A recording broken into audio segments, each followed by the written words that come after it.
What's up, Scripted Army? It's your boy Scripted Legend back with a YouTube video. In this video, we're talking about Hashdex meeting with the SEC's chair of office. This is actually crazy.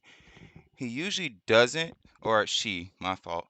The SEC's chair's office usually doesn't meet. Now, they did last time in November, but this is a rare occurrence, at least according to the analyst that was there. And this article is being brought to you by Crypto Slate, and the writer of this article is as Oluwapelumi. This was actually made a couple minutes ago, so we're getting straight into it. Be sure to leave a like, be sure to subscribe, be sure to turn on post notifications.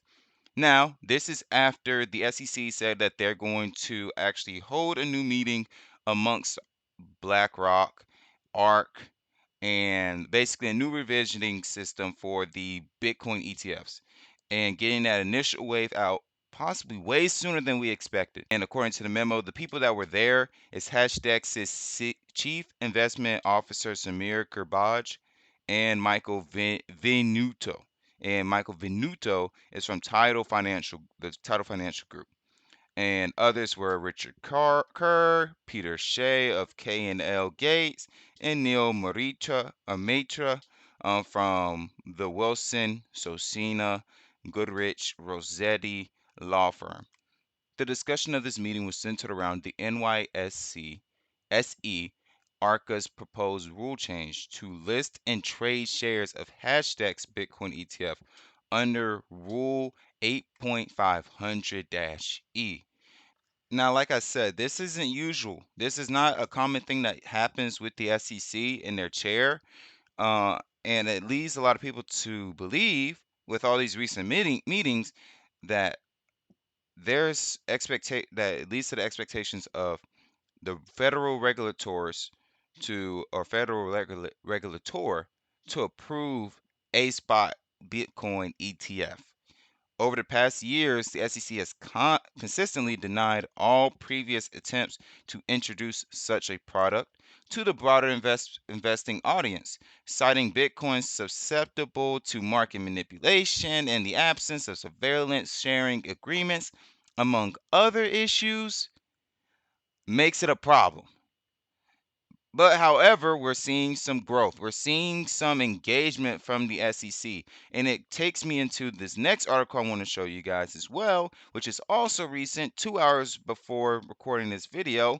Leave a like, subscribe, turn on post notifications. We get into the nitty and gritty of the crypto industry.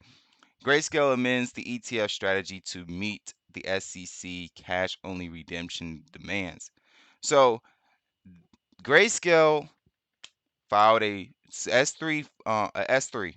This amendment means that Grayscale will facilitate fund creation and redemption using cash, mirroring similar decisions taken by other spot Bitcoin ETF applicants, including BlackRock. Uh, an analyst characterized Grayscale's revised submission as a crucial final step toward the approval of converting its Bitcoin trust into an exchange traded fund. And over the past weeks, the SEC has insisted that ETF applicants handle funds in a specific way, favoring cash creation. This is because they're afraid of possible market manipulation.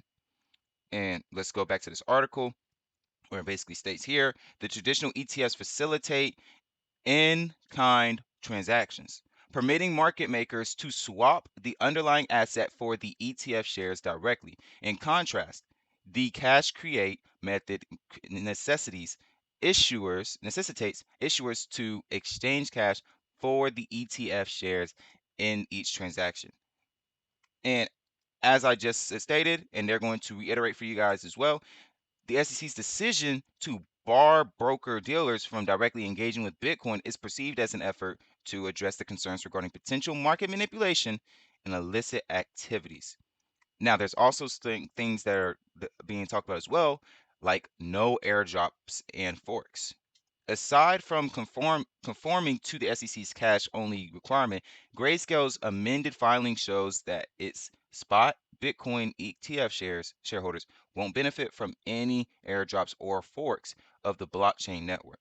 The filing stated with respect to any fork, airdrop, or similar event, the sponsor will cause the trust to irrevocably, irrevocably abandon the incidental rights or IR virtual currency.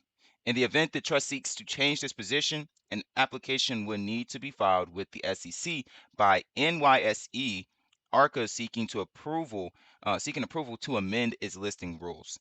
In response, Johnson questioned why the asset manager was making this move, considering other applicants' tactical sidestepping of this issue. However, he noted that the SEC might have influenced the firm's decision.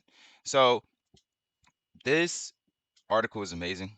So we have the author of this article also being the same guy that wrote the last article, and then when it comes to who edited it, it was Angele Radmelak of Crypto Slate as well, another analyst, and they've been following this news. So I love Crypto Slate for the knowledge that they're dropping, and I'm so thankful that I can share it with you guys. Be sure to leave this video a like and subscribe and comment any tips and advice. I'm gonna try to become a better. I'm trying to be a better reader. I'm not good at reading out loud. I can speed run when I'm reading it in my head, but I can't when I'm reading out loud. I'm like, okay, how are people thinking? How do people feel about the words that are coming out my mouth? You know what I mean? So I'm gonna try to get better and get the confidence up as well. But I thank you guys all for watching and watching all the way to this point. Be sure to leave a like, subscribe, and turn on post notifications so you know when I'm upload. All right. Love you all. Have a blessed one and stay safe.